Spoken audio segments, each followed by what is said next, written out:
आइए हम लोग इस किताब के बारे में शुरू करते हैं। प्रभु की आत्मा हम सब की मदद करने पाए तो इस समय।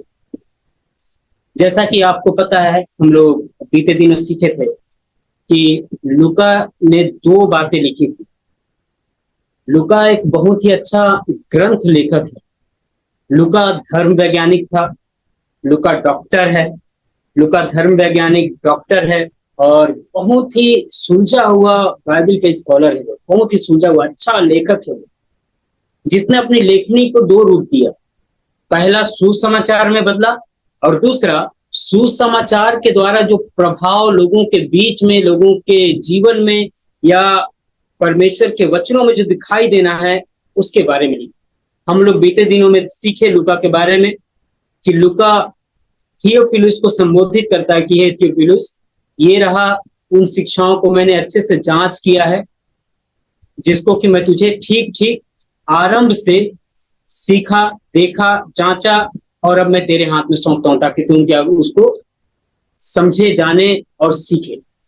अब उसी थियोफिलुस को बताने के लिए, आगे की बात को बताने के लिए लूका ने इस किताब को लिखा है। जरा पढ़ सकते हैं पहला अध्याय, उसका पहला पद।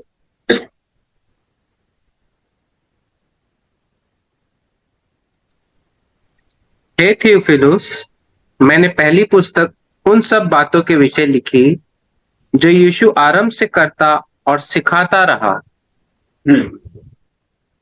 हाँ, देखिए, ये यहाँ पर लिखा नहीं है कि मैं लूका इस किताब का रचयिता, ऐसे नहीं लिखा। उसने बताया ना, ये बहुत ही चतुर था। अपने जगह, अपने लेखनी में अपने नाम को छिपाकर कुछ ऐसे पुख्ता प्रमाणों को दिया है जिससे मसीहियत के लोग या परमेश्वर के वचनों को खोजने वाले लोग उन बातों को देखकर, पढ़कर समझ सके कि इसका लिखने वाला कौन है। पौलुस, लूका ही है। पुराने सुसमाचार में जब हमने पढ़ा, लूका इसी थियोफिलुस को लिख रहा है। फिर यहाँ पर हम लोग पढ़े, पहले बार में लिखा था यीशु मसीह के जीवन के विषय में। वो जब बच्चे थे, बड़े हुए, बपतिस्मा, उनका दुष्टात्मा के साथ लड़ाई, शैतान के साथ लड़ाई, उसको हराना, फिर इसके बाद उसका सेवा कार्य, उसके चिन्ह चमत्कार, उसका क्रूसीकरण, उसके बाद मृतकों में से जी उठना, इन बातों को बताया। तो इस अध्याय में उसी थियोफिलुस को उसके आगे क्या हुआ, इन बातों को बताने के लिए ये इस किताब को लिख रहा है। ठीक, इस बात को लिख रहे हैं, लेकिन इसमें कुछ एक बात है जो महत्वपूर्ण है, उसको हम लोग देखने जा रहे हैं।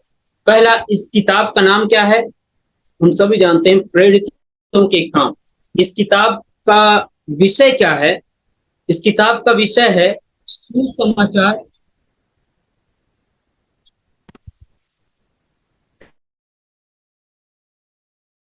सुसमाचार का प्रसार। पवित्र आत्मा और उसकी सामर्थ के द्वारा सुसमाचार का प्रसार, इस किताब का विषय। इस किताब का लेखक कौन है? हम लोग सभी जानते हैं, जैसा कि हमने देखा, समझा। इस किताब का लेखक है, जैसा कि इस पहले पद से हम लोग को पता चलता है। परमेश्वर लूका को इस्तेमाल कर रहा है अपने किताबों को लिखने के लिए। इसने 2 किताब लिखे, बता चुका हूं, फिर रिपीट कर रहा हूं। पहला सुसमाचार लिखा, दूसरा उस सुसमाचार के प्रभाव में होने वाले सेवकाई। ये कौन?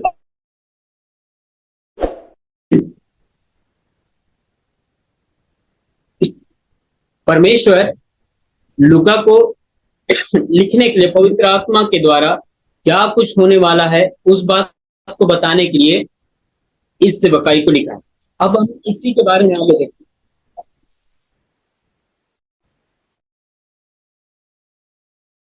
हैं। इस किताब में जरा से एक अध्याय को हम लोग निकालेंगे जो आपको और मुझे मिलेगा। तीसरा पद इसका, तीसरा पद से,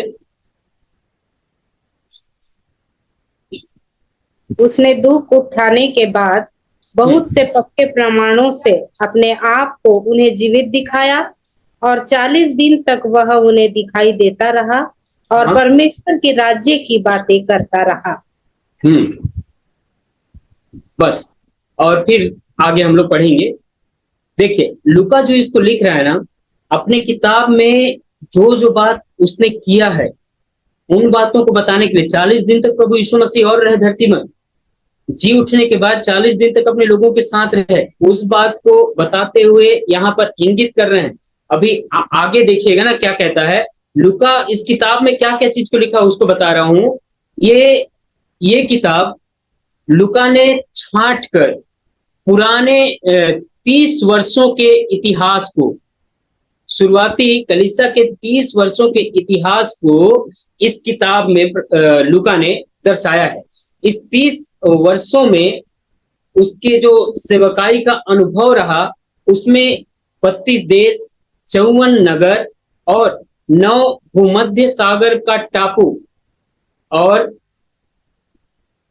उनका नाम का उल्लेख यहाँ पर किया है।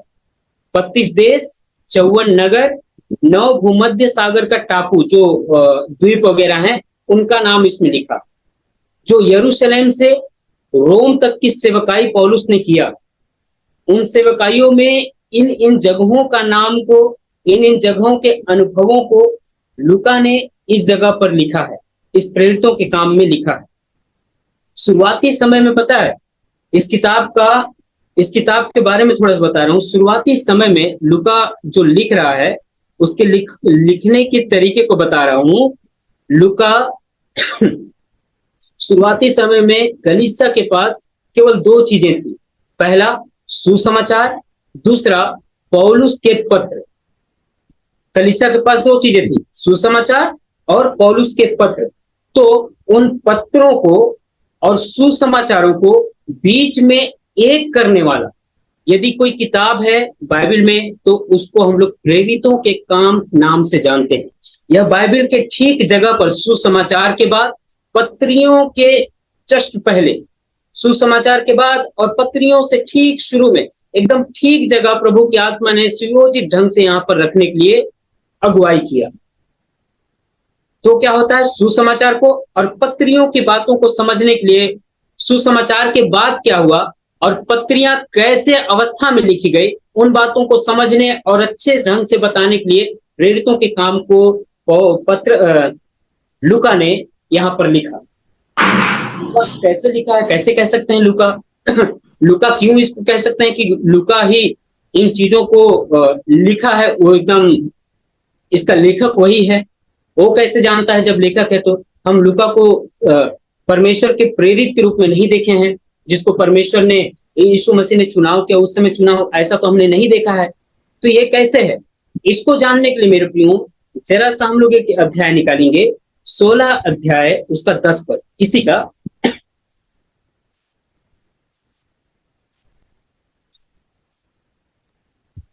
उसकी ये दर्शन देखते ही हमने तुरंत मकिदुनिया जाना चाहा, ये समझकर कि परमेश्वर ने हमें सुसमाचार सुनाने के लिए बुलाया है।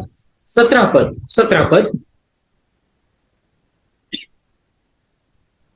वो पौलुस के और हमारे पीछे आकर चिल्लाने लगी, ये मनुष्य परम प्रधान परमेश्वर के दास हैं, जो हमें उद्धार के मार्ग की कथा सुनाते हैं। हो गया सिस्टर, थैंक यू। फिर अगला जरा पढ़िएगा, 20 अध्याय उसका 5।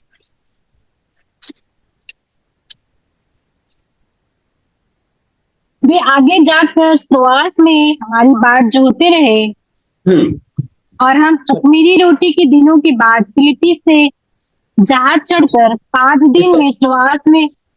हाँ सिस्टर, थैंक यू। इसका 21वां पद मैं जो पढ़ा रहा हूं ना, इसमें हम शब्द को ध्यान दीजिएगा, प्लूरल वर्ड को, ठीक, हम शब्द को ध्यान दीजिएगा। इसका 21वां पद, वरन यहूदियों और यूनानियों के सामने गवाही देता रहा कि परमेश्वर की ओर मन फिराना और हमारे प्रभु यीशु मसीह पर विश्वास करना चाहिए। ओके, हाँ, 27 अध्याय उसका एक पद। मैं आपको रेफरेंसेस दे देता हूं, आप लोग देखिएगा, ऐसे पढ़ाते जब ये निश्चित हो गया कि हम जहाज द्वारा इटली जाएं, तो उन्होंने पौलुस इटली जाए और कुछ अन्य बंदियों को भी यूलियुस नामक अगस्तुस की पलटन के एक सूबेदार के हाथ सौंप दिया।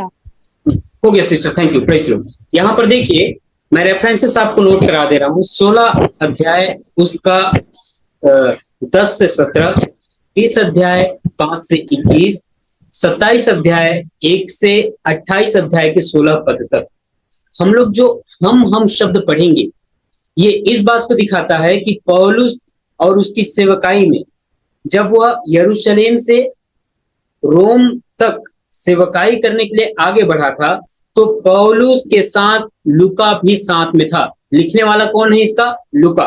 तो इन जगहों से हम लोग को पता चलेगा, लूका लिख रहा है तो हम शब्द यूज कर रहा है, पौलुस का नाम ले रहा है, हम शब्द यूज कर रहा है। अब अपना नाम लिखते वक्त थोड़ी ना कहेंगे, अब मैं यहाँ बताते वक्त कहूंगा मैं अपना नाम, मैं मुनेश्वर बोल रहा हूँ, ऐसा थोड़ी ना कहूंगा। मुनेश्वर बोल रहा हूँ, ऐसा थोड़ी कहूंगा।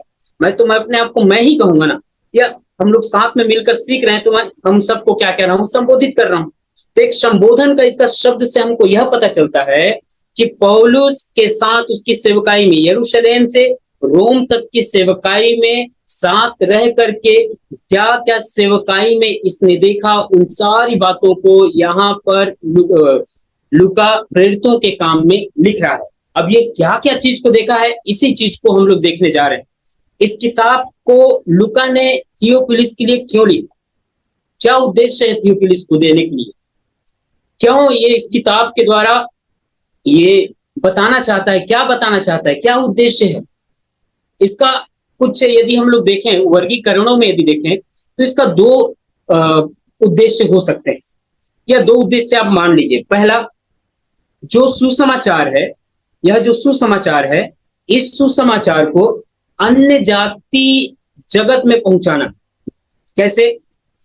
जहां पर यहूदियों की सीमाएं हैं, यहूदीवाद, उनका मान, उनका विचार, उनका जो उनकी मान्यताएं हैं, उन बातों को, उन सक्रिय विचारों को पार करते हुए सुसमाचार अन्य जाति लोगों तक पहुंचे।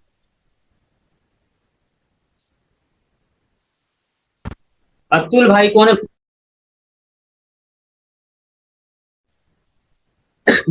परमेश्वर सुसमाचार को जिस बंधन में था कि यहूदी लोग केवल उसको बांध के रखे थे, अपने सोच विचारों में बांध के रखे थे, वहां से पार करके अन्य जातियों तक प्रभु ने इस वचन को, सुसमाचार को अपने सेवकों के माध्यम से पहुंचाया। कैसे पहुंचाया हम लोग उसको देखेंगे आगे, पहला भाग।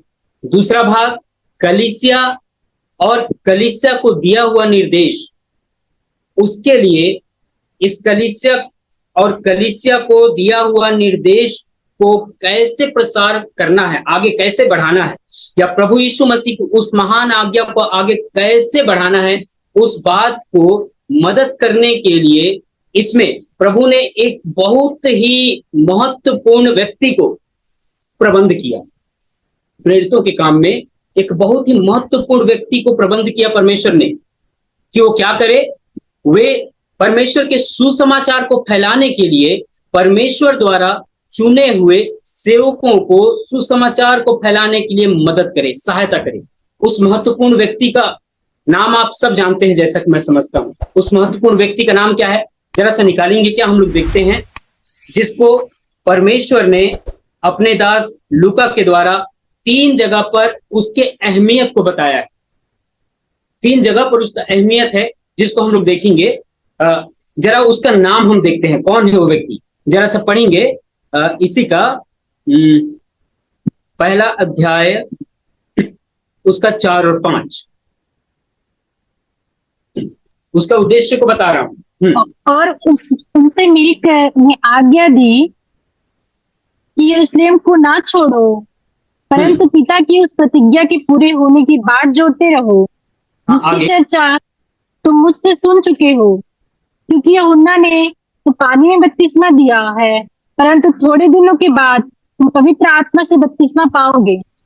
बस यहाँ पर इस तीसरा व्यक्ति को, जो प्रबंध के रूप में प्रभु यीशु मसीह ने, उसके बाट जोड़ने वालों को प्रभु यीशु मसीह ने, जो लोग परमेश्वर के स्वर्गारोहण के समय उपस्थित थे, उन सब के लिए एक प्रबंध के बारे में बात किया। वो क्या बात करते हैं? हाँ, उनसे मिलकर एक आज्ञा दी। वो आज्ञा क्या है? कि यरूशलेम को ना छोड़ो, ठीक। परंतु पिता की उस प्रतिज्ञा के बाट पूरा होने की बाट जोते रहो, जिसकी चर्चा तुमने मुझसे पहले ही सुन चुका है। देखिए, प्रभु यीशु मसीह इस पवित्र आत्मा को यूहन्ना की सुसमाचार में उसके बारे में लोगों को बताया कि पवित्र आत्मा, इसका अहमियत क्या है, इसका मकसद क्या है, ये क्या करेगा आपके जीवन में रह करके। इन सारी बातों को अपने चेलों को बताया, क्योंकि उसको पता है कि मैं इनको छोड़ के जब जाऊंगा, जिस पवित्र आत्मा को मैं देख रहा हूं, जिस पवित्र आत्मा को मैं समझता हूं, जिस पवित्र आत्मा के कार्यों को मैं देखता हूं, जो पवित्र आत्मा, मैं जो कहता हूं पवित्र आत्मा वो करता है, मेरे बाद यही पवित्र आत्मा मेरे चुने हुओं को भी मदद करेगा। उसके अहमियत को समझकर प्रभु यीशु मसीह अपने लोगों को, जो स्वर्गारोहण से पहले अपने लोगों को यह निर्देश दे रहे हैं कि जब तक क्या लिखा है, यरूशलेम को नहीं छोड़ना है। कब तक नहीं छोड़ना है? जब तक तुम उस प्रतिज्ञा का पूरा होने का अनुभव में अपने जीवन में ना आ जाओ, तब तक। फिर क्या लिखा है? यूहन्ना का नाम लेता है कि आप अपने जीवन को भरपूर मत समझिए। हम लोग, कई लोग मेरे अपने संतुष्ट होने वाले लोग, क्या संतुष्टि है? यहां पर यूहन्ना का नाम लेने का क्या जरूरत था भाई? हाँ, 2 बपतिस्मा है बाइबल में। हाँ, यहाँ पर पहला बपतिस्मा का नाम लिखा है, यूहन्ना ने तो पानी से बपतिस्मा दिया, परंतु थोड़े दिनों के बाद तुम पवित्र आत्मा से बपतिस्मा पाओगे। यूहन्ना का नाम यहाँ पर क्यों लिया परमेश्वर ने? प्रभु यीशु मसीह ने यूहन्ना का नाम क्यों लिया? कई लोग, पता है मेरे प्रियो, चर्च में आने के बाद, प्रभु के वचनों पर विश्वास करने के बाद, वे लोग केवल बपतिस्मा तक सीमित रह जाते हैं। कुछ लोग इसमें थे जो मन फिरा करके बपतिस्मा लेकर के बस संगति में है, वहीं तक खुश हैं। यीशु कहता है, मैं उसके अलावा भी एक और बपतिस्मा देने के लिए तैयार हूं। उसको जब तक ना पाओ तब तक यरूशलेम को मत छोड़ना। हम लोग चर्च में आने के बाद कहां तक सीमित है? मेरा जल्दी बपतिस्मा हो जाए, लोग मुझे बपतिस्मा दे दें। हाँ, बपतिस्मा हो गया, बस अब मेरे अंदर सब चीज आ गया। नाउ मैं कलीसिया के ऊपर अधिकार जताने के लिए, कलीसिया के लोगों के ऊपर अधिकार जताने के लिए, किसी प्रकार की सेवकाई में आगे बढ़ने के लिए अब मैं वैलिड हो गया। क्यों? हाँ, वो वैलिडिटी, मतलब जब वैलिड हो गया हूं तो उसका पुख्ता प्रमाण क्या है? मैंने बपतिस्मा ले लिया। नहीं बना तो क्या करेंगे? बपतिस्मा का सर्टिफिकेट भी चर्च से मिल जाएगा। नहीं मिला तो मेरे से भी किसी ने कहा था, भैया मेरे को बपतिस्मा का सर्टिफिकेट चाहिए। मैं भी टाइप किया, तुरंत अपना फॉर्मेट में बनाया और उनको बपतिस्मा का सर्टिफिकेट दिया।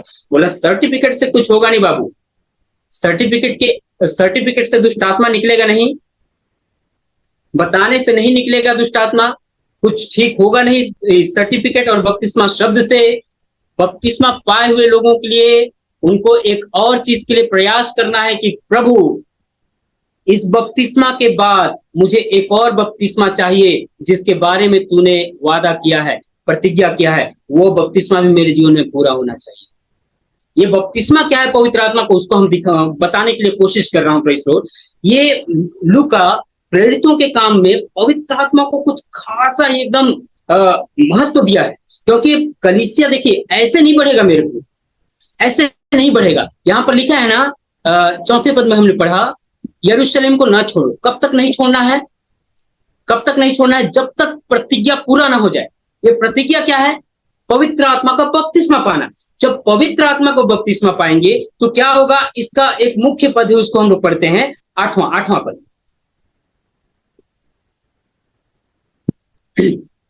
परंतु जब पवित्र आत्मा तुम पर आएगा तब तुम सामर्थ पाओगे और यरूशलेम। ओके, चलिए प्लीज कंटिन्यू। और यरूशलेम और सारे यहूदिया और सामरिया में और पृथ्वी की छोर तक मेरे गवाह होंगे। ओके, देखिए, परमेश्वर ने एक चीज बोला है, महान आज्ञा दिया है, हम लोग सभी जानते हैं। स्वर्गारोहण में उसने एक महान आज्ञा दिया कि जाओ, पिता पुत्र पवित्र आत्मा के नाम से लोगों को बपतिस्मा दो, मेरा चेला बनाओ, सबको वचन सुनाओ। हर किसी को, किसी पर्टिकुलर पर्सन को नहीं, किसी पर्टिकुलर कौम को नहीं, हर किसी को प्रभु का वचन, जो मानव जाति में है, जो जिसका शरीर में देह प्राण आत्मा है, उसको प्रभु का वचन सुनने का हक है। और सुनाने का भी हक है। और वे सुनाएंगे तो उस सुसमाचार को सुनाने के लिए क्या चीज काम आएगा? यहाँ पर वचन में लिखा है क्या काम आएगा? यह परमेश्वर का व्यवस्था है। क्या काम आएगा? वो है पवित्र आत्मा का बपतिस्मा। इन चेलों को जिनको बोला प्रभु यीशु मसीह ने कि जाकर के तुम चेला बनाओ, जाकर के तुम वचन सुनाओ, जाकर के तुम अपने मैं जो आज्ञा दे रहा हूं उसको फैलाओ, जगत के छोर तक फैलाओ। अपने से हम लोग कैसे करेंगे? प्रभु भी जानते थे अपने से नहीं कर पाएंगे, इसलिए उनके लिए एक प्रबंध किया। उस प्रबंध का नाम क्या है? प्रभु के द्वारा प्रबंध, मानवों के द्वारा नहीं, मेरे परमेश्वर के द्वारा किया हुआ प्रबंध। ठीक स्वर्गारोहण से ठीक पहले अपने वचन सुने हुए लोगों पर विश्वास करने वाले, यानी कि जो यीशु के वचनों पर विश्वास किए, उनके लिए जो स्वर्ग की बातों पर विश्वास किए, उनको प्रभु ऐसे नहीं छोड़ा, बल्कि उनके लिए एक प्रबंध किया। उस प्रबंध का नाम क्या है? पवित्र आत्मा। इसका खासियत क्या है? इसका खासियत है जब पवित्र आत्मा आएगा हम क्या करेंगे? सामर्थ पाएंगे। सामर्थ पाने के बाद परमेश्वर के गवाह कहलाएंगे, उससे पहले नहीं। आजकल लोग परमेश्वर का गवाह कैसे बनते हैं? उनको लगता है मैं यहां पर कोई डिबेट वाली बात को नहीं छेड़ रहा हूं, प्लीज, हम लोग सीख रहे हैं, इसलिए मैं थोड़ा बात को थोड़ा सा आगे बढ़ाने की कोशिश कर रहा हूं। तो इसमें कोई प्लीज ऐसा मत सोचिएगा कि मैं वाद विवाद की ओर लेकर जा रहा हूं। यहां पर वचन में लिखा है, जरा 4 पद को और 8वें पद के पहले भागों को ध्यान दीजिएगा। मैं पढ़ रहा हूं।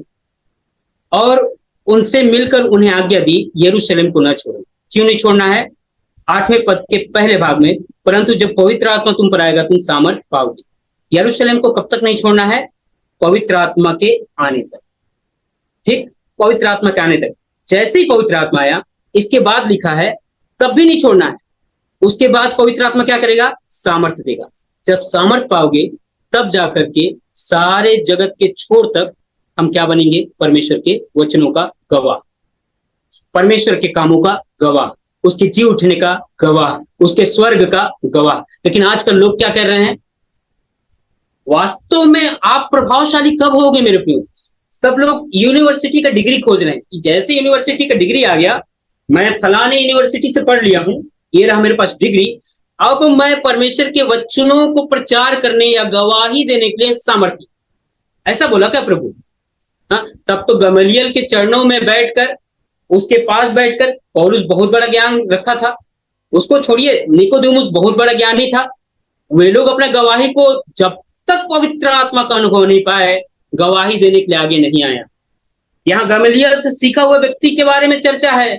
वो तो पूरे वचनों को जानता है, लेकिन वचनों को जानने के बाद वो क्या करता था? जो यीशु मसीह के वचनों पर विश्वास करके मन फिराकर कलीसिया में प्रभु की आराधना करते थे, सिनागोग में प्रभु की आराधना करते थे, जो बच्चे यीशु के नाम लेते थे, उनको मारता पीटता था। कौन? डिग्रीधारी व्यक्ति। आज के लोग क्या करना पता है? ज्ञान बहुत है, वे लोग वचनों को लेकर तुम ऐसे हो, तुम गलत हो, तुम सही हो, ये ऐसा करता है, और उनके पास आधार क्या है? ज्ञान। और वे सेवकाई कर रहे हैं, दे बिकम मिनिस्टर। हाँ, तो क्या उसकी गवाही को प्रभु या उनकी सेवकाई को प्रभु मानता है क्या इस वचन के आधार पर? हाँ, इसके आधार पर सीखे हुए लोग, पौलुस तो सीखा हुआ था ना, वचनों का ज्ञाता था, फरीसियों का फरीसी था, वो अपने आप को कहता है, लेकिन वो प्रचार क्यों नहीं कर रहा था भाई? हाँ, कब तक प्रचार नहीं किया? जब तक 3 दिन के उपवास के अनुभव के बाद उसका जीवन नहीं बदला, तब तक वो प्रचार नहीं करता था, तब तक लोगों को सताता था। मेरे प्रियो, एक बात याद रखिए, लूका इस बारे में, इस प्रेरितों के काम में या इस पुस्तक में बड़ा जोर देकर के पवित्र आत्मा के महत्व को बताया है। हाँ, आपका और मेरा ज्ञान मेरे प्रियो, आपका मेरा वचन की जानकारी, आपका और मेरा पढ़ा लिखा इंग्लिश में, हिंदी में, भाषाओं में प्रभु के वचनों का ज्ञान का रखना, ये प्रभु के वचन को फैलाने के लिए काम नहीं देगा। ये केवल विवाद ही उत्पन्न करेगा और कुछ नहीं। इसलिए देखिएगा, आज आप और मैं कई जगह पर वचनों को सुनते हैं, हम लोग विवाद क्यों करने लग जाते हैं? क्योंकि वे लोग बस ज्ञान को बता रहे हैं, सामर्थ की बातों को नहीं। इसलिए हम यूनिवर्सिटी से सीख कर आएंगे और बताएंगे। हम लोग वचनों का ज्ञान अर्जित करके जब लोगों को बताएंगे ना, पता है मेरे प्रियो, ज्ञान ज्ञान से क्या चीज आएगा? विचार। और इस विचार से क्या होगा? मतभेद। और मतभेद क्या करेगा? हमेशा ग्रुप बनाता है। मैं एक बार शायद आप लोग के बीच में ग्रुप में ऐसा प्रचार किया था कि लोग आजकल ज्ञान का प्रचार कर रहे हैं, सहमति का प्रचार कर रहे हैं। वो सहमत नहीं हुआ मेरी बात से, ठीक है, आज से संत भैया और हम आज से अलग मिनिस्ट्री में, उनकी वाइफ और उनकी सहेलियां अलग मिनिस्ट्री। नहीं बन रहा है तो खुद से रजिस्ट्री करा रहे हैं, खुद से रजिस्ट्रेशन लेकर के अपना नया चर्च खोल रहे हैं। मेरे प्रियो, देखिए ज्ञान कहाँ की ओर लेके जा रहा है, लेकिन यहाँ पर वचन बताता है जो लोग पवित्र आत्मा को पाए, इसके बाद उसके सामर्थ्य से भरे, इसके बाद जब सेवकाई करने के लिए आगे बढ़े ना मेरे प्रियो, अन्य जातियों में भी एकता आ गई। हाँ, जो यहूदी था पतरस, वो जाके अन्य जातियों के बीच में प्रभु के सामर्थ्य को कार्य करते देखा। अन्य जाति व्यक्ति पवित्र आत्मा के बारे में उसके महत्व को बता रहा है। लूका उसके महत्व को बता रहा है कि पौलुस सेवकाई करेगा, अन्य जातियों में परमेश्वर को वचन फैलाएगा। कौन? पौलुस। तो पतरस यहूदियों को प्रचार करके एक कर दिया। अरे क्या बताएं मेरे प्रियो, पवित्र आत्मा आपका और मेरे जीवन में जो बात आप जानते हो, भले वो साधारण बात क्यों ना जानते हो, लेकिन वो परमेश्वर के सामर्थ्य के साथ यदि मिला होगा ना, बड़े बड़े पहाड़ों को, बड़े बड़े ज्ञानवानों को भी प्रेज़ द लॉर्ड नीचे झुका देगा। इसलिए वचन में लिखा है परमेश्वर ने जगत के मूर्खों को चुन लिया कि वे ज्ञानवानों को आगे आप जानते हैं। आप जानते हैं कैसे? आजकल तो ज्ञानी लोग क्या कर रहे हैं? उनसे वाद विवाद कर रहे हैं। क्यों मुंह नीचा नहीं, उनको क्यों लज्जित नहीं हो रहे हैं? पता है मेरे प्रियो, एक ही चीज की कमी है, पवित्र आत्मा के भरपूरी का। इसलिए लूका ने इसमें लिखा, 3 जगह इसके महत्व को बताया है, पवित्र आत्मा के भरपूरी को। हाँ, उसका पवित्र आत्मा का भरपूरी का 4-5 निशानियां हैं जो मैं आपके सामने रखना चाहूंगा। पवित्र आत्मा की भरपूरी की 4-5 निशानियां जिसको लूका ने इस किताब में बहुत ही जोर देकर के लिखा है। आप लोग जरा देखेंगे और याद रखिएगा, पवित्र आत्मा क्यों? परमेश्वर के वचनों को सुने हुए, सुसमाचार को, प्रभु यीशु मसीह के मुंह से निकले हुए स्वर्ग राज्य की बातों को प्रसार करने के लिए, दुनिया के छोर तक सहायता करने हेतु एक अच्छा प्रबंध रखा है। एक शक्तिशाली त्रिएक परमेश्वर का एक भाग को परमेश्वर ने प्रबंध के रूप में आपके और मेरे लिए रखा है। उसका नाम है पवित्र आत्मा। उसका भरपूरी का निशानी मैं आपको बता रहा हूं। आपका सहायक, आपका सहायता करने वाला, आपके लिए जो प्रबंध है, उसके बारे में मैं कुछ बातों को बता रहा हूं। प्रेस उसका पहला निशानी 2 का 4 पढ़ सकते हैं क्या?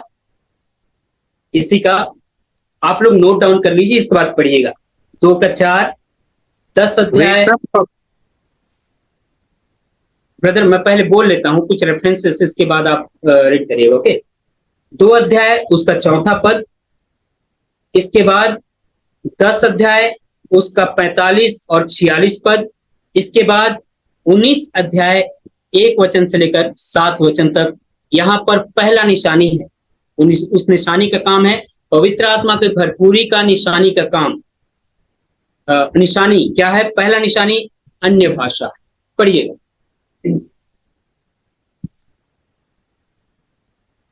वे सब पवित्र आत्मा से भर गए और जिस प्रकार आत्मा ने उन्हें बोलने की सामर्थ्य दी, वे अन्य अन्य भाषा बोलने लगे।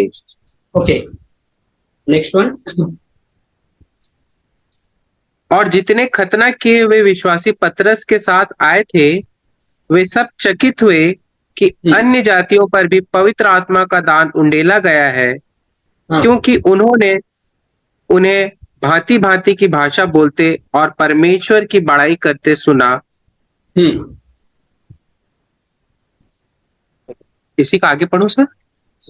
मैं जो रेफरेंसेस आपको नोट कराया हूं उसी को आप पढ़िए, ज्यादा आगे उसमें अन्य भाषा शब्द यूज किया हुआ है, उसको ध्यान दीजिएगा। हाँ, पहला निशानी है पवित्र आत्मा की भरपूरी का। जब अपोलोस कुरिन्थुस में था, तो पौलुस ऊपर के सारे प्रदेश से होकर इफिसुस में आया। वहां कुछ चेलों को देखकर उसने कहा, क्या तुमने विश्वास करते समय पवित्र आत्मा पाया? उन्होंने उससे कहा, हमने तो पवित्र आत्मा की चर्चा भी नहीं सुनी। उसने उनसे कहा, तो फिर तुमने किसका बपतिस्मा दिया? डायरेक्ट 6। हाँ, जब पौलुस ने उन पर हाथ रखे तो पवित्र आत्मा उन पर उतरा और वे भिन्न भिन्न भाषा बोलने और भविष्यवाणी करने लगे। बस ये देखिए, इन जगहों को पढ़ाने का मेरा उद्देश्य यही था, पवित्र आत्मा का भरपूरी। पता है मेरे प्रियो, यदि ये महत्वपूर्ण नहीं होता तो 50 बार पवित्र आत्मा का बपतिस्मा, ठीक, या पवित्र आत्मा का शब्द लूका इस प्रेरितों के काम में इस्तेमाल नहीं करता। जहां पर हम शब्द का इस्तेमाल उसने 3 या 4 बार किया, उससे कहीं ज्यादा बार पवित्र आत्मा का बपतिस्मा या पवित्र आत्मा शब्द को इस्तेमाल किया। यानी कि पौलुस से, यानी कि लूका से, बरनबास से, सिलास से, तीमुथियुस से, साथी सेवकों से भी कहीं ज्यादा बढ़कर कौन है? पवित्र आत्मा। इसलिए उसके बारे में ज्यादा बार यहाँ पर नाम लिया है। तो वही तो इसका मुख्य आधार वही है ना, कि परमेश्वर और उसके सुसमाचार को फैलाने में हम जैसे कमजोर, दुबले पतले लोगों, जिसके पास ज्ञान नहीं, पढ़े लिखे नहीं, कोई योग्यता नहीं, उनकी मदद करे, तभी तो ये करेगा ना। इसलिए इसका अहमियत ज्यादा है मेरे प्रियो इस बाइबल में। उसका दूसरा प्रगटीकरण, भरपूरी का या पवित्र आत्मा का बपतिस्मा का दूसरा क्या बात है उसका हम देखेंगे। 1:8 में हमने पढ़ लिया, जब पवित्र आत्मा आएगा तो तुम सामर्थ पाओगे। यानी कि जब पवित्र आत्मा का बपतिस्मा हम पाएंगे तो क्या होगा? सामर्थ से भरेंगे। दूसरा क्या है उसका चिन्ह? पवित्र आत्मा की भरपूरी क्या है? बपतिस्मा की निशानी क्या है? पहला अन्य भाषा, दूसरा सामर्थी कार्य, चौथा आपको मिलेगा 4:31। ये सब बात के मैसेज के लिए सही है, फिर भी देखिए तीसरा है 4:31। जब वे प्रार्थना कर चुके तो वह स्थान जहां वे इकट्ठे थे हिल गया और वे सब पवित्र आत्मा से परिपूर्ण हो गए और परमेश्वर का वचन हियाव से सुनाते रहे। पवित्र आत्मा जहां प्रार्थना कर रहे थे तो स्थान क्या हुआ? जहां पर वे इकट्ठे थे वे जगह वो हिल गया और वे सब पवित्र आत्मा से परिपूर्ण हो गए, बपतिस्मा पाए पवित्र आत्मा का। तो क्यों पाए? जगह हिलाने के लिए। जगह हिलाने के लिए पवित्र आत्मा का बपतिस्मा है। आइए हम प्रार्थना करें, यहाँ पर भूकंप आएगा, इसके लिए है क्या? नहीं मेरे प्रियो, आगे लिखा है जैसे ही पवित्र आत्मा से परिपूर्ण हुए वे बड़े हियाव के साथ परमेश्वर का वचन सुनाने लगे। पवित्र आत्मा का तीसरा, भरपूरी का तीसरा चिन्ह जो पवित्र आत्मा पाए उनके जीवन में हियाव का जीवन रहेगा, ताकत का जीवन रहेगा। यहाँ पर क्या है? बड़ा सताव है लोगों के बीच, उस बीच में डरा सहमा हुआ जीवन है। जब तक पवित्र आत्मा से परिपूर्ण नहीं होगा मेरे प्रियो, परमेश्वर का वचन का प्रचार नहीं कर पाएंगे, हियाव से, बड़े हियाव के साथ वचन नहीं सुना पाएंगे, करेजमेंट नहीं ला पाएंगे।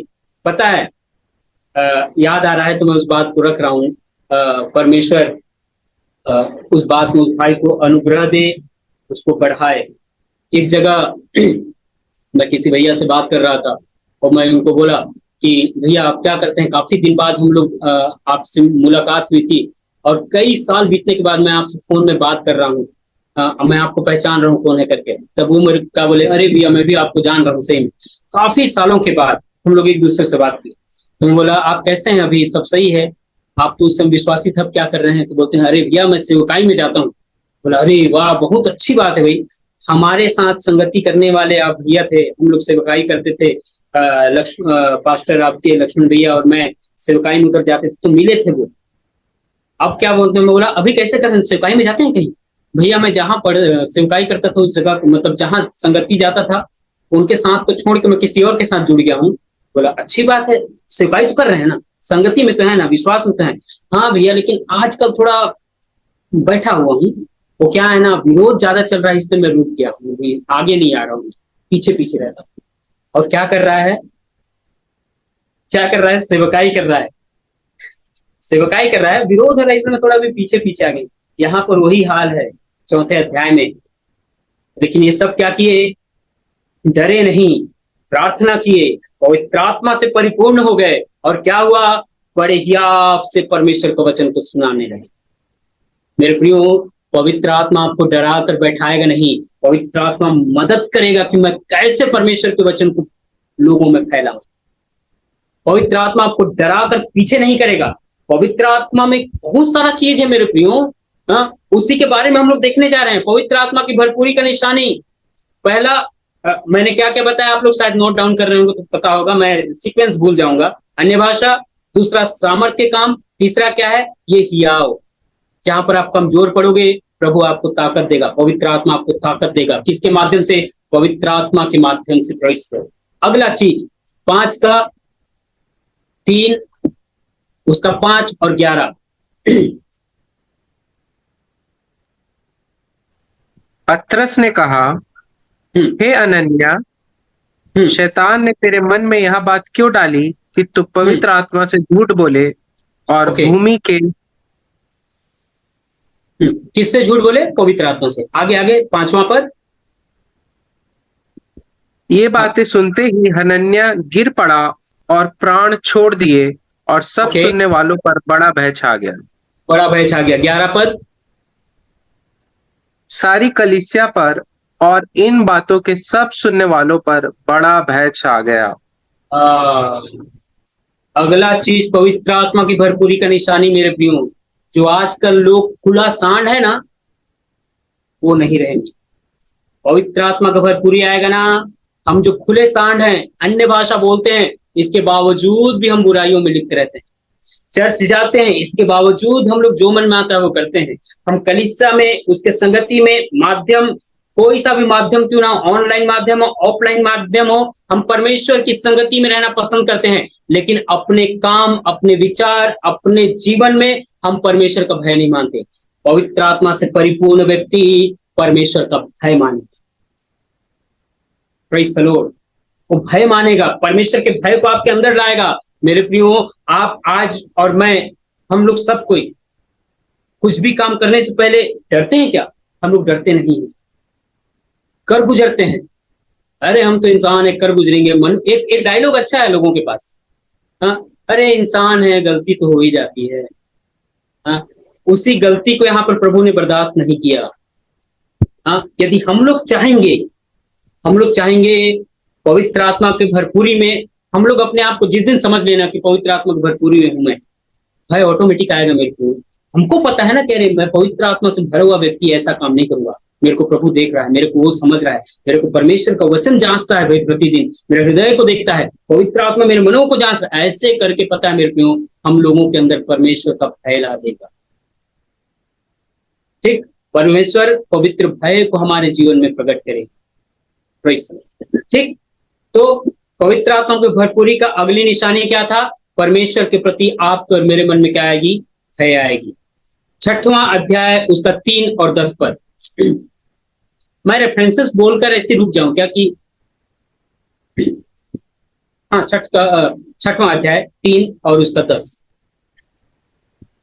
इसलिए हे भाइयों, अपने में से 7 सुनाम पुरुषों को जो पवित्र आत्मा और बुद्धि से परिपूर्ण हो चुन लो, कि हम इस काम पर ठहरा दे।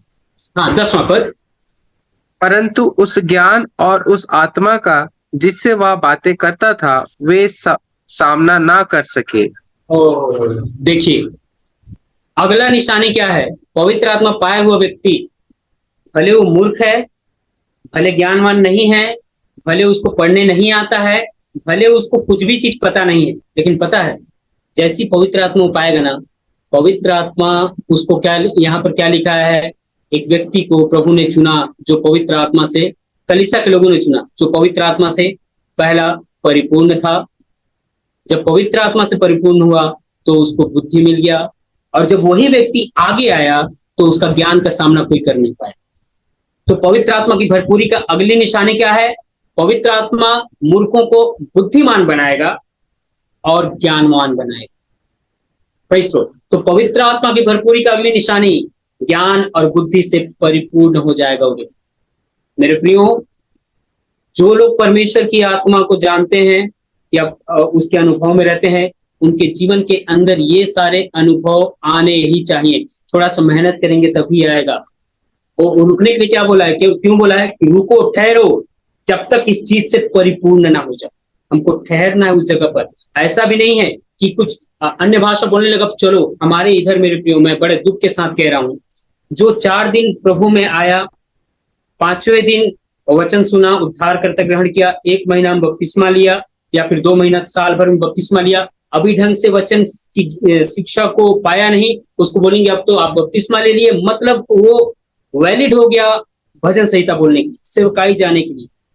अब वो जाता है, और जब एक समय मेरे को किसी ने बुलाया था अपने यहाँ सेवकाई में, इधर ही हमारे ही आसपास के क्षेत्र में, जब मैं वहां गया, बैठा हुआ था, मैं सामने बैठा हुआ था, वे लोग सेवकाई कर रहे थे, समर्पण चाइल्ड डेडिकेशन नाम से मीटिंग रखे थे, और जो पास्टर था वहां का, वो पास्टर पूछता है ये मीटिंग को कैसे करवाना है, तो उसका पास्टर उसको सजेस्ट कर रहा है, एक पास्टर जिसको वहां पर लीडर के रूप में रखा गया है, अगुवाई करने के लिए, कि आइए हम प्रार्थना शुरू करें, आइए हम आराधना करें, इसके लिए जिसको रखा गया है, वो पूछता है अपने सीनियर पास्टर से, जो उसको नियुक्त किया है, कैसे करते हैं इस प्रार्थना को, चाइल्ड डेडिकेशन वाला, बच्चों के समर्पण वाला। तो उसका सिखाने वाला पास्टर उसको क्या कह रहा है, अरे कॉटेज प्रेयर जैसे करो। अब मैं सामने वहां पर बैठा हूं, मैं बोला प्रभु, मैं क्या बोलता हूँ, मैं बोला महिम हो प्रभु, धन्यवाद, ऐसा करके। मेरे प्रियो देखिए, आप जो वचन को जानते हैं, मैं उनसे अब क्या बोलता, मैं वहां मेहमान बनकर गया, परिवार का मेहमान था, विश्वासी या चर्च के पास्टर का नहीं, उनका मेहमान था, मैं उनको क्या बोलता। मैं बाद में उस घर के लोग को बोल कर आया कि नहीं, ऐसा नहीं है, कॉटेज प्रेयर अलग है, और उस कॉटेज में यदि किसी को प्रभु ने बच्चा दिया हो, चाहे डेडिकेशन नाम से रखें, तो डेडिकेशन संबंधित कुछ बात वहां पर होना चाहिए, जिससे सुनने वालों का जीवन समर्पण के लिए तैयार है, ऐसे करके। तो मेरे प्रियो, पता है, परमेश्वर की आत्मा सेवकों को, परमेश्वर की आत्मा जो उसको पाते हैं, चाहे वो सेवक हो, चाहे कोई भी क्यों ना हो, मेरे प्रियो, साधारण विश्वासी भी यदि पवित्र आत्मा पाएंगे, यहाँ पर जो पाया है ना, जिसके बारे में लिखा है, वो सेवक नहीं है, वो पास्टर नहीं है, वो एक आम विश्वासी कलीसिया के कुछ कामों को करने के लिए चुना जा रहा है, उसके बारे में लिखा है। वो पवित्र आत्मा पा करके क्या बन गया है, बुद्धिमान। मेरे प्रिय, ये शिक्षा हमें क्या देता है, पवित्र आत्मा क्या बताना चाह रहा है, कलीसिया के अंदर चाहे किसी भी वर्ग का क्यों न लोग हो, इंग्लिश जानने वाला व्यक्ति हो, भाषाओं का ज्ञान वाला हो, अन्य भाषा या फिर कई एक बातों में अच्छा समझदार हो, अच्छा एटीट्यूड, अच्छा बर्ताव करने वाला व्यक्ति हो, या गरीब हो, चाहे अनपढ़ हो, सबको प्रभु की आत्मा बुद्धिमान बनाने जानता है। आपका संसारिक ज्ञान आपको जितना बुद्धिमान नहीं बनाएगा, उससे कहीं ज्यादा अधिक ज्ञानवान और बुद्धिमान परमेश्वर की आत्मा आपको और मुझे बनाने का पूरा रखता है। तो अगला एक और देखते हैं, 16 अध्याय उसका 6 और 10 इसी का।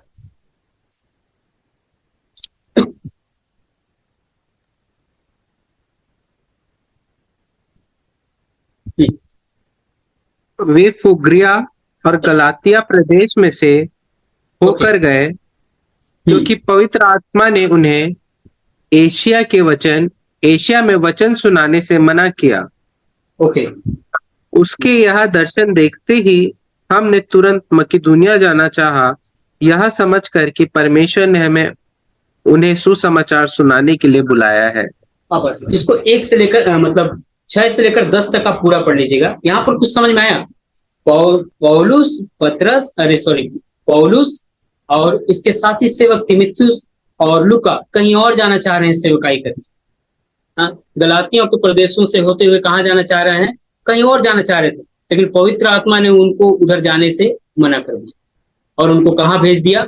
यहाँ जा, मकिदुनिया में जाओ, वहां सेवकाई करो, वहां परमेश्वर का वचन सुना। परमेश्वर की आत्मा भरपूरी का अगली निशानी मेरे प्रिय, परमेश्वर की आत्मा आपका और मेरा, हर पवित्र आत्मा को अहमियत देने वाले व्यक्तियों का वो मार्गदर्शन करता है। पवित्र आत्मा की अगली निशानी, भरपूरी का अगली निशानी, पवित्र आत्मा के बपतिस्मा का अगली निशानी, वह मार्गदर्शन करता है, गाइड करता है कि तुझे किस ओर आगे बढ़ना है, किस काम को करना है, किसको नहीं करना है, किसको छोड़ना है, किसको नहीं छोड़ना है। Praise the Lord. ये पवित्र आत्मा की अगली भरपूरी का निशानी। ओके, अगला जरा से, ये लास्ट है, इसके बाद में आगे बढ़ते हैं। 19 का 6 हम लोग पढ़े अभी, जिस प्रकार पौलुस ने उन पर हाथ रखा और वे भिन्न भिन्न भाषा बोलने लगे और भविष्यवाणी करने लगे। पता है, ये अगला बात मेरे प्रियो जो पवित्र आत्मा के भरपूरी का निशानी के रूप में है कि लोगों के जीवन से चिन्ह और चमत्कार की सेवकाई प्रकट हो, चाहे वो कोई व्यक्ति क्यों ना हो, चाहे वो पास्टर रहे ना रहे, वो लोग तो विश्वासी थे ना, ऐसे लिखा है ना। 19 अध्याय में हम लोग जो पढ़े 19 अध्याय में अपोलोस कुरिन्थिस में था, अपोलोस हाँ इफिसुस में कुछ लोग वहां पर आकर मिले उससे, कुछ चेलों को देखो कुछ लोग मिले उससे, पवित्र आत्मा पाए हो नहीं पाए, हम लोग नाम भी नहीं जानते। पौलुस हाथ रखा, उनके लिए प्रार्थना किया और वे भविष्यवाणी करने लगे। देख रहे हैं ये चेले हैं, बस सेवक हैं, सेवकों के चेले या पास्टर के चेले होंगे, हो सकता है विश्वासी लोग भी होंगे, लेकिन प्रभु की आत्मा पाया है काफी है उसके जीवन से सेवकाई को चिन्ह चमत्कार के रूप में प्रभु के प्रकट करने। आप और मैं मेरे भले सेवक ना हो, पास्टर भले ना हो, शिक्षक भले ना हो, भले एक छोटा साधारण सा विश्वासी हो जो हमें कभी कलीसिया का पास्टर फलाना बहन, फलाना भाई, फलानी आंटी, फलाना अंकल प्रार्थना करेंगे ऐसा कह के हमारे लिए नामों को इस्तेमाल करके हमारे लिए प्रार्थना करने को कहा जाता है, हमको कहा जाता है।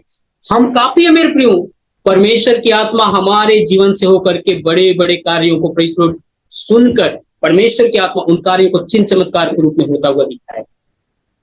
इसलिए जितने लोग इस अनुभव में हैं, बिना डरे बेफिक्र होकर के पवित्र आत्मा है ना, उसका भरपूरी है ना, बड़े सामर्थ के साथ विश्वास करके कि प्रभु तूने मेरे जीवन में दिया है, मैं प्रार्थना करूंगा वो होगा। क्यों होगा? क्योंकि दूसरा कुरिन्थी में लिखा है, दूसरा कुरिन्थी में लिखा है, क्या लिखा है उसका मेरे ख्याल से 4:13 में लिखा है। क्या लिखा है जरा पढ़ सकते हैं क्या?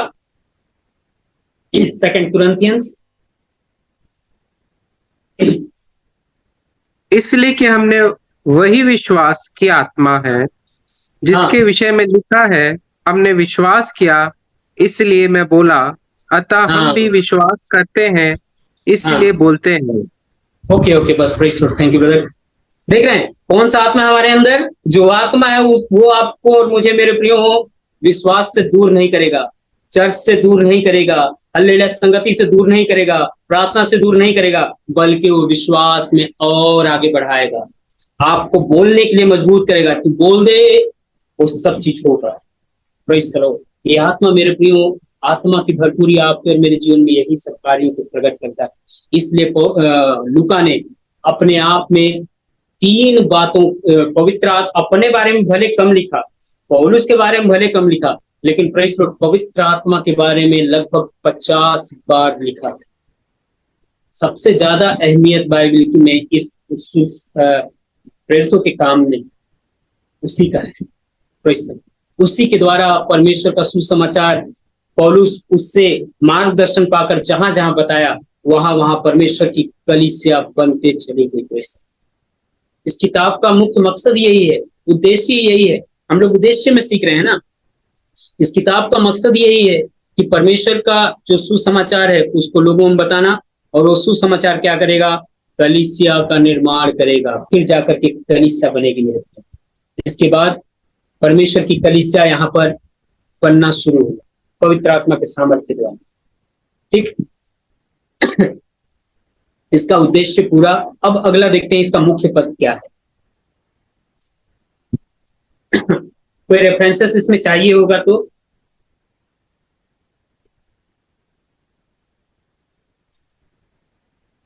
ठीक है ना। परमेश्वर का धन्यवाद हो। देखिए मेरे प्रियो, जो हमने भी सीखा ना, ये पुराने नियम इस कलीसिया में, यहाँ पर जितनी भी कलीसियाएं बनती हैं प्रेरितों के काम में, जिसके बारे में हम पत्रियों में पढ़ते हैं, उसका यहाँ पर फॉर्मेशन है। प्रेरितों का काम कलीसियाओं का आरंभ है। इसके बाद हम पत्रियों को पढ़ेंगे। तो यहाँ पर जो कलीसिया बने हैं, कैसे बन पाया? सुसमाचार, पवित्र आत्मा की सामर्थ्य से वो सुसमाचार में ताकत आया। और क्या हुआ? सुसमाचार अपने आप में बहुत सामर्थ्य है, लेकिन किसके हाथ में पता है? आप और मेरे जैसे कमजोर लोगों के हाथ। जैसा मैंने अभी बताया, क्या बताया एक व्यक्ति के बारे में कि वो बोलता है अभी विरोध हो रहा है इसलिए मैं अभी सेवकाई में नहीं जाता हूँ, पीछे पीछे रहता हूँ। कमजोर लोग हैं मेरे को, डर जाएंगे, घबरा जाएंगे, आगे नहीं जाएंगे, प्रार्थना करने नहीं पाएंगे, बहाने हजार है हमारे पास। तो हम जैसे कमजोर आदमी सामर्थ्य सुसमाचार को, जो लोगों का जीवन बदल सकता है, कहीं पर ले जा करके बता सकते हैं क्या? जब तक ताकत नहीं आएगी। हम जब बताना शुरू करेंगे ना, लड़ाई चालू हो जाएगी, विवाद चालू हो जाएगी। लेकिन पवित्र आत्मा के नियंत्रण में वहां पर कलीसिया बनेगी मेरे। पैसा पवित्र आत्मा के नियंत्रण में बताएंगे तो वहां पर कलीसिया बनेगी। इसका मुख्य पद है पहला अध्याय उसका 8वां पद। हम लोग पढ़ेंगे।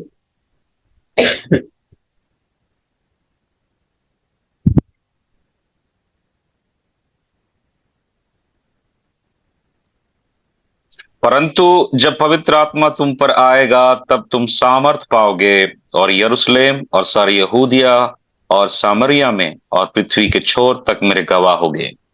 ओके, परमेश्वर अपने दास, अपने लेखक, अपने धर्म वैज्ञानिक जिसका नाम लूका है, वो कहता है, उनसे कह रहा है कि तू ऐसे लिख। कैसे लिखना है?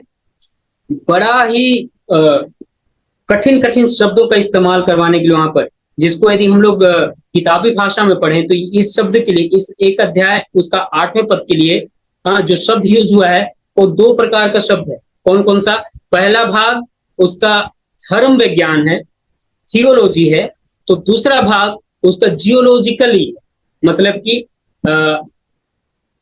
भौगोलिक संरचना के बारे में बताता है। पहला भाग आत्मिक है, दूसरा भाग है भौगोलिक। आत्मिक भाग में क्या है? जब तुम पवित्र आत्मा पाओगे तब तुम सामर्थ पाओगे। जब तुम पर पवित्र आत्मा आएगा तुम सामर्थ पाओगे। ये आत्मिक भाग है, धार्मिक भाग है।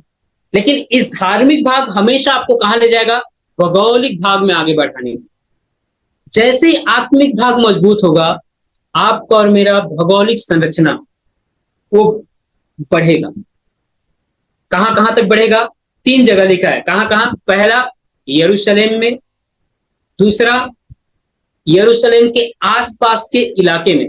अरे सॉरी, मैं एक फोटो खींच कर रखा था, मैं शायद शेयर कराना चाहता था तो उसका संरचना को, स्ट्रक्चर को, लेकिन भेज नहीं पाया। सॉरी प्रेस लो। परमेश्वर पहला फैलने का जगह कहां बताया? भौगोलिक संरचना में 3 जगह का नाम लिया है। पहला यरूशलेम में, दूसरा सारे यहूदिया और सामरिया में, तीसरा पृथ्वी की छोर तक। अब इसको समझते हैं। 1 से 7 अध्याय यरूशलेम यानी कि मूल स्थान, जहां पर पवित्र आत्मा से परिपूर्ण लोगों को कलीसिया खड़ा करना है, सुसमाचार बताकर कलीसिया को प्रसार करना है। पहला 1 अध्याय से 7 अध्याय यरूशलेम उसका केंद्र था। दूसरा यहूदिया और सामरिया में, सारे यहूदिया और सामरिया में 8 अध्याय से 12 अध्याय तक यरूशलेम के आसपास का इलाका है ये। अगला पृथ्वी के छोर तक 13 अध्याय से 28 अध्याय तक, पृथ्वी की छोर तक अर्थात पूरे जगत में। ये 3 जगहों को परमेश्वर ने लूका के द्वारा लगाया। देख रहे हैं सामर्थ्य जैसे आया, भौगोलिक संरचना किस तरह से प्रभु की आत्मा ने यहाँ पर लिखवाया है। पहले घर में, आसपास के इलाके में, इसके बाद पूरे बाहर तक। क्या बनना है? विटनेस, गवाह। इसलिए मेरे प्रियो, डिग्री आपको आगे नहीं ले जाएगा। कौन लेकर जाएगा भौगोलिक संरचना में? कौन दौड़ाएगा आपको और मुझे? पवित्र आत्मा। प्रभु का धन्यवाद करता हूं। हम लोग कल जहां से रोके थे उससे थोड़ी सी आगे बढ़ने से पहले एक पॉइंट पीछे जाएंगे। हम लोग कल किस विषय में देख रहे थे? शायद किसी को याद होगा तो मुझे रिमाइंड कराएं जरा।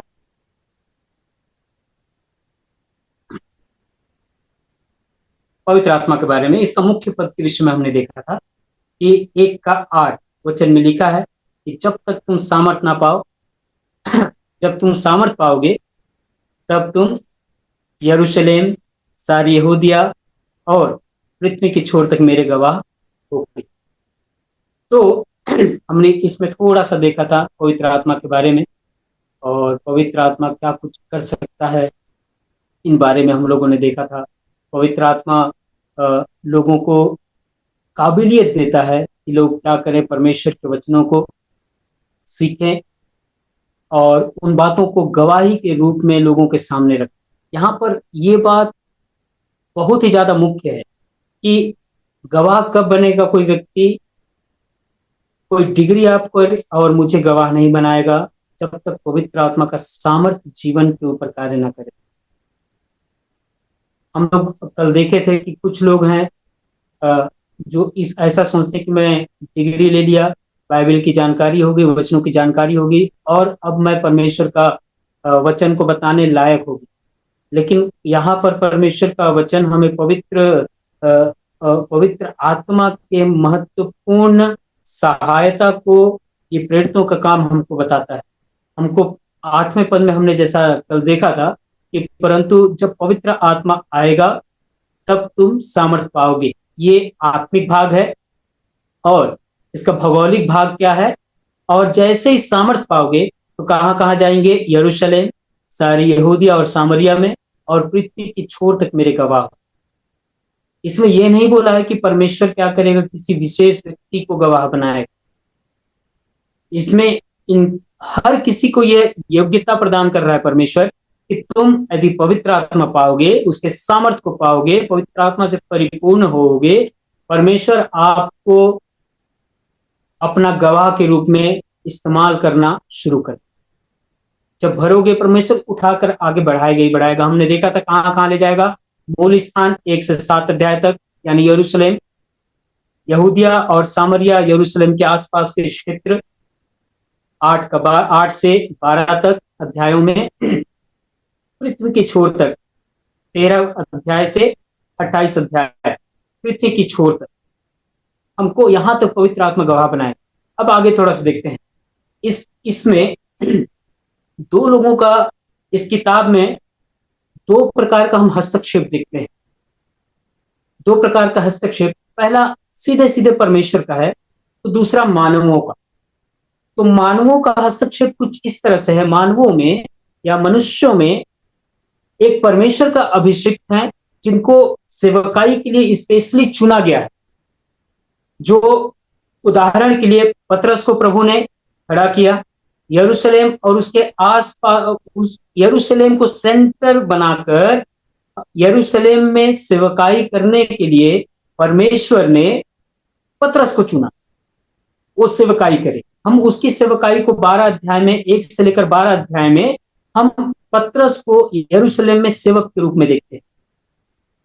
फिर इसके बाद 13 अध्याय से 28 अध्याय के लिए परमेश्वर ने पौलुस को चुना कि तुम क्या करो, सेवकाई करो। ये परमेश्वर के द्वारा चुने हुए लोग थे, हस्तक्षेप है। लेकिन कहीं कहीं पर हम क्या देखते हैं मालूम, इस सेवकाइयों को फैलाने के लिए परमेश्वर के गवाह बनकर उन बातों को, परमेश्वर के सुसमाचार को आगे बढ़ाने के लिए परमेश्वर ने साधारण लोगों को भी इस्तेमाल किया। इन साधारण लोगों में से 2 व्यक्तियों का नाम बहुत ही फेमस है, कहना चाहिए इस यहीं पर। आप यदि पढ़ेंगे 6 अध्याय में, 6 उसका 8वां पद जरा पढ़ेंगे।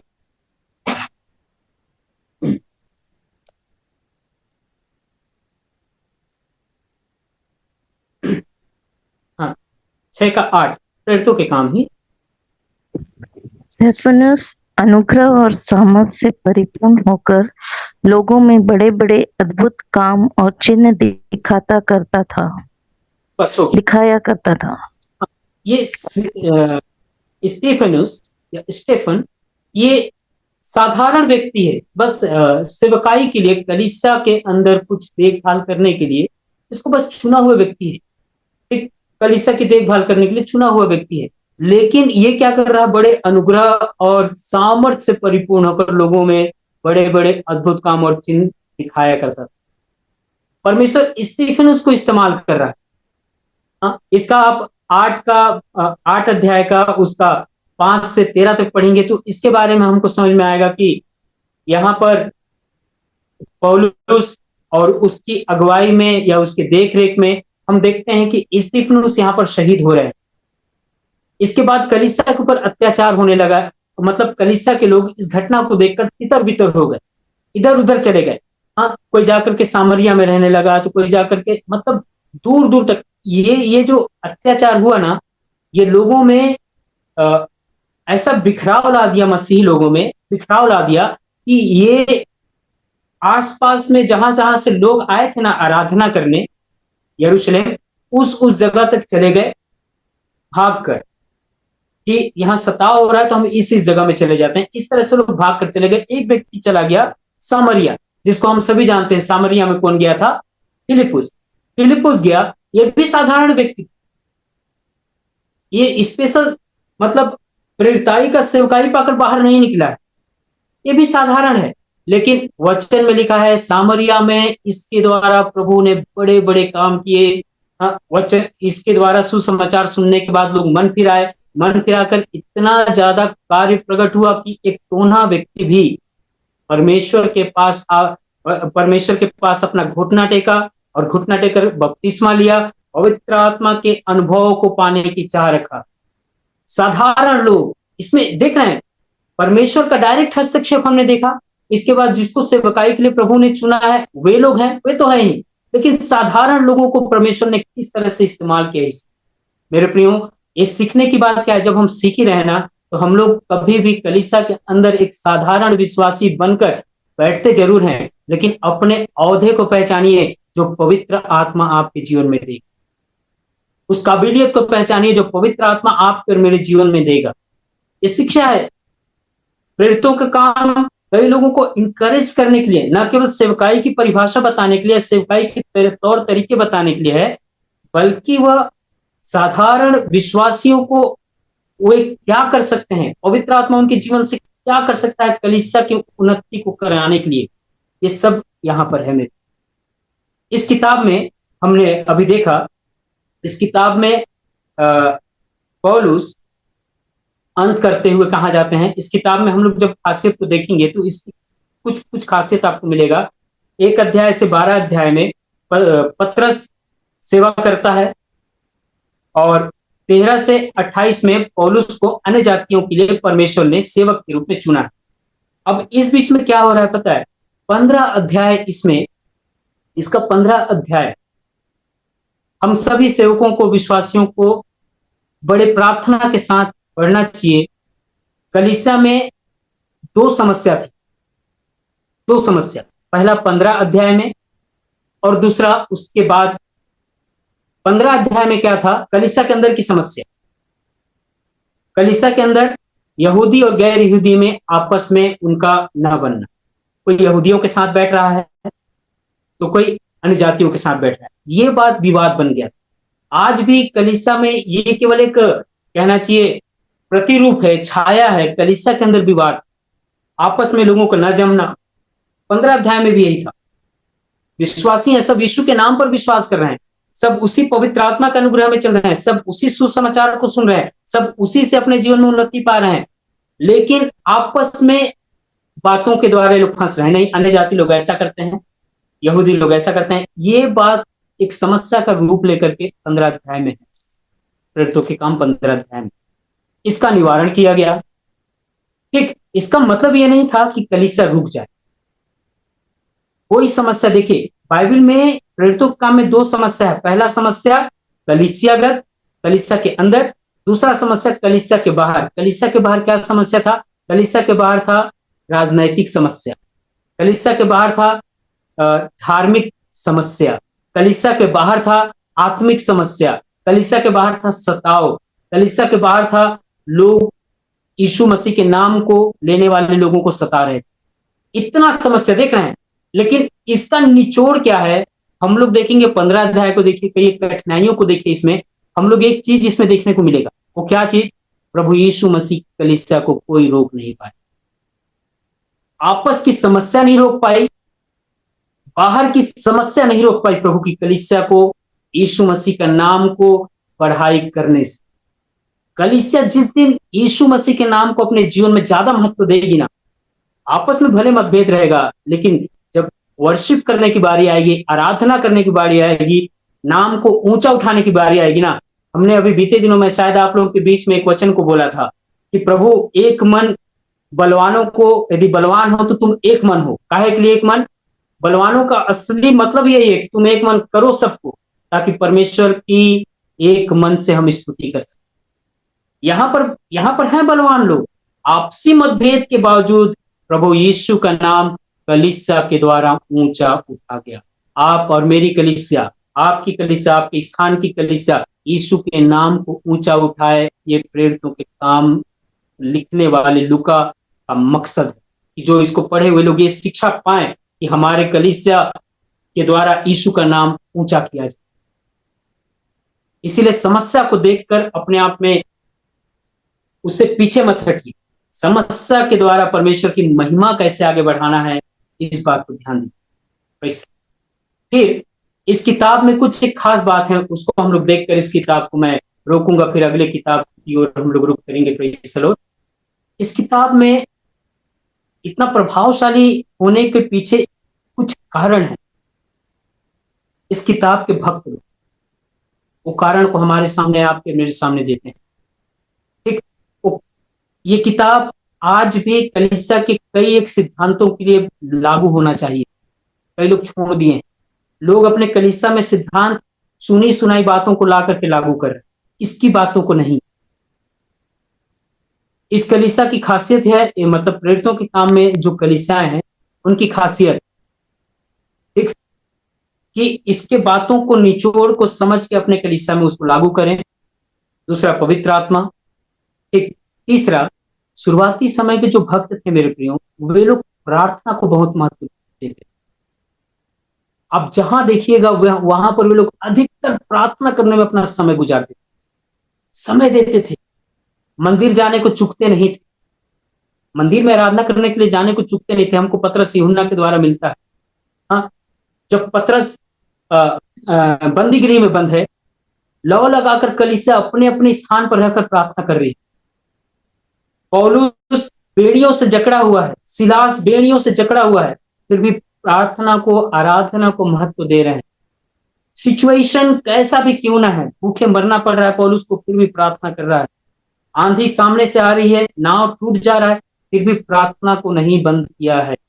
मेरे प्रियो, पुराने नियम के जो इसमें के जो भक्त है ना, प्रेरितों के काम के जो भक्त है ना, वे उनका जीवन का शैली आपको और मुझे इनकरेज करने के लिए यहाँ पर उनका नाम लिखा गया है कि वे लोग प्रार्थना के योद्धा थे। उनकी प्रार्थनाएं कैसी थी मालूम? 1 घंटा 2 घंटा नहीं, सारी रात प्रार्थना करते थे। पौलुस कहीं सेवकाई के लिए जाता था, वहां पर सारी रात संगति में वो लोग समय बिता देते थे। संगति में समय बिता दिया, प्रार्थना में समय बिता दिया। पता चला एक बात, जब यूतुखुस ऐसे सो रहा था खिड़की के पास, सोते सोते नीचे गिर गया, गिरने के बाद मर गया। मरने के बाद रोना गाना नहीं हुआ, पौलुस जाकर हाथ रखा, वो फिर से जी उठा। क्यों पता है? सारी रात का मेहनत दिन में दिखाई देता। सारी रात वे प्रभु के सामने रहते थे, मेहनत करते थे। उसके बदले में क्या दिखता मालूम मेरे प्रियो? कलीसिया लौ लगाकर प्रार्थना करती थी और पतरस का आंख प्रभु खोलता था कि स्वर्गदूत को। लौ लगाकर प्रार्थना करती थी, रूदे नाम की औरत स्वर्गदूत को समझती थी, अरे पतरस तो स्वर्गदूत। इसका मतलब क्या है पता है? हाँ, आपकी मेरी प्रार्थना मेरे प्रियो एबिलिटी प्रदान करेगी आपकी और मेरी कलीसिया। जो व्यक्ति समझेगा प्रार्थना के महत्व को। मैं प्रार्थना करता हूं तो पता, भले मेरे जीवन में मत दिखे, लेकिन मेरी प्रार्थना जिनके लिए है उनकी आंखों को प्रभु खोलेगा कि वे प्रभु के अद्भुत कार्यों को देखें। आजकल हम प्रार्थना नहीं करते मेरे प्रियो, बड़ा खेद के साथ मुझे कहना पड़ रहा है, इसमें मैं भी शामिल हूं। हम लोग प्रार्थना नहीं करते। एक दिन मैं ऐसी एक प्रचारक का सुन रहा था। वो प्रचारक जी क्या कहते पता है? हमको प्रभु के काम को देखने के लिए ना वापस घुटनों में आना पड़े। मेरे को समझ नहीं आया कैसे जरा मैं बोला थोड़ा इसको लाइट प्रकाश मारिए तो इसमें क्या कहना चाह रहे हैं आप, जरा अच्छे से। क्या बोलते हैं मालूम? बोलते हैं कि आजकल के लोग, बुरा मत मानिएगा ना, मैं बोलने कुछ जा रहा हूँ ये मैं आप लोग को जानता हूँ, प्रभु के दास से बातचीत होता है, इस विषय में नहीं कह रहा हूं मैं। बोलते हैं आजकल के अधिकतर मसीह विश्वासी ना पुराने समय में नहीं है, मॉडर्न समय में जी रहे हैं। मॉडर्न समय मतलब वे प्रार्थना केवल ऑनलाइन को महत्व देते हैं, वे वचन केवल ऑनलाइन को महत्व देते हैं, वे संगति केवल ऑनलाइन को महत्व देते हैं, मोबाइल को महत्व देते हैं। बाइबल भी खोजना है ना तुरंत मोबाइल से। इसको ऐसे करके ना पलटाते नहीं है। मसीहियों का बाइबल आज तक नया का नया है। मेरा भी बाइबल नया है, मेरा भाई का चुरा के रखा हूं मैं। उनका बाइबल फटा नहीं है, नया का नया है। क्यों? उनके पास आसान हो गया है ना चीजें। आजकल तो हमारे पास क्विक बाइबल है, रेफरेंस डालो तुरंत आ जाएगा, शब्द डालो उससे रिलेटेड वचन आ जाएगा। तो ये सारी चीजें पता मेरे को सुविधा आपको और मेरे जीवन को घुटना से हटाकर लेजी बना दिया आत्मिकता। इसलिए हम लोग की प्रार्थना में आग नहीं दिखता, हम लोगों की प्रार्थना में हालेलुया प्रकाश नहीं दिखता, हम लोगों की प्रार्थना का प्रभाव हमारे कलीसिया, हमारे परिवार, हमारे खुद के जीवन में नहीं दिखता। द रीजन इज दिस, हमको मॉडर्निटी से थोड़ा बाहर आना पड़ेगा। मेरे को पता है वास्तव में थोड़ा कष्ट का जीवन ना हमें प्रभु में आनंद दे, लग्जरियस चीजें नहीं। आपके पास है सब चीज, मेरे पास है सब चीज, प्रभु का धन्यवाद करें कि प्रभु तूने दिया है। बीते दिनों में पुनरुत्थान के दिन मेरा भाई प्रचार कर रहा था कि जो कुछ प्रभु आपको दिया है, सबसे पहले अब्राहम की भांति उस चीज को अब्राहम की भांति परमेश्वर के साथ साझा करना सीख, इसके बाद अपने लोगों के साथ साझा करना सीख। तो जो चीज प्रभु हमको दिया उसको वो करते हैं, यानी कि हमको मॉडर्निटी दिया है परमेश्वर, तो हम लोग परमेश्वर को उसी में हम लोग खोज रहे हैं, उसमें नहीं। मेरे प्रियो, प्रभु देकर देखना चाहता है कि इसका दिमाग उसी में रहता है कि उससे हटकर इसका घुटना मेरे सामने टिकता है। तब वो बात मैं क्या बता रहा हूं, पुराने समय में जो विश्वासी थे ना, इस कम से कम प्रेरितों के युग में जो विश्वासी थे, जो लोग थे, वे बड़ा गहन प्रार्थना करते, प्रार्थना को बहुत महत्व। इसको हमको सीखना चाहिए, कलीसिया में आजकल लागू करना चाहिए, लोगों को लागू करना चाहिए अपने जीवन में, अपने कलीसिया में, तब जाकर के उसका प्रभाव दिखेगा। अगला चीज, कलीसिया के अंदर इसमें प्रेरितों के काम में कलीसिया के विरुद्ध में सताव, ये सारी बातें होती थी। तो पता है परमेश्वर के वचन को पा करके लोग अपने मन में ढाढ़स पा करके आगे बढ़ते थे। और इसमें बहुत महत्वपूर्ण लोग कौन है? कलीसिया की स्त्रियां, बहनें, ये बहुत इसमें सेवकाई में ना बहुत सहायता है। पौलुस की सहायता, हाँ, पौलुस की सहायता, और ये सब पता है, ये मैं किसी दिन सिखा रहा था अपने कलीसिया में विश्वासियों के गुण के विषय में, तब मुझे ये परमेश्वर का वचन मुझे ये सिखाने के लिए कलीसिया में मदद किया। 9 अध्याय यदि हम लोग देखेंगे ना, 9 अध्याय मेरे ख्याल से इसी का, लूका रचित सुसमाचार में, तो उसका हमको पता चलता है कि एक बहन का नाम है वहां। वो बहन जब अपने जीवन काल में सो जाती है तो उसके लिए हम लोग यदि 36 पद को पढ़ेंगे तो लिखा है यहाँ पर, याफा में तबीता अर्थात दुर्कास नामक एक विश्वासनी रहती थी। वो बहुत से भले भले काम और दान किया करती थी। उन्हीं दिनों में वो बीमार पड़ के मर गई। ये एक बहन के बारे में यहाँ पर मैं जिक्र कर रहा हूँ। वो बहन सेवकाई में बहुत सहायता की है। तिबिरियास को बहुत सहायता करी है बहन लोग सेवकाई को बढ़ाने के लिए। सेवकों के साथ यदि सेवकाई में नहीं भी जा पा रहे हैं तो सहायता किए हैं, विश्वासी बनकर भले भले काम करके सेवकाई को और आगे बढ़ाए हैं, ऐसा करके। तो इस प्रेरितों के काम में बहनों का जीवन भी कलीसिया को बढ़ाने के लिए बड़ा ही, उनका जीवन बहुत ही बड़ा योगदान दिया है। तो आज वर्तमान युग में भी हमारे कलीसिया में जो बहन लोग हैं, हालेलुया, तो उनका जीवन पता है कलीसिया को उन्नति दिलाने में, उसको आगे ले जाने में बहुत ही महत्वपूर्ण है, यदि वे अपनी अपनी सेवकाइयों को समझते। तो इसका एक पद को पढ़कर हम लोग आगे की ओर बढ़ेंगे। जरा पढ़ सकते हैं क्या? 4 का 12 मुख्य पदों में से एक पद, इसको भी आप मान सकते हैं। 1 का 8 मुख्य पद है, लेकिन 4 का 12 को हम लोग देखेंगे।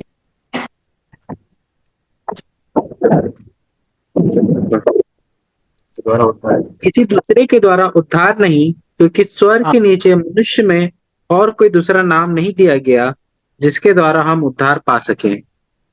जिसके द्वारा हम उद्धार पा सके, एक ही नाम दिया गया है। वो नाम क्या है? प्रभु यीशु मसीह। मतलब प्रभु यीशु मसीह की महिमा के बारे में बता रहा है। परमेश्वर पिता ने इस धरती पे इसका नाम को दिया कि वे उद्धार पाए, या रास्ता कौन है, मार्ग कौन, हम लोग पिछले दिनों से सीख रहे।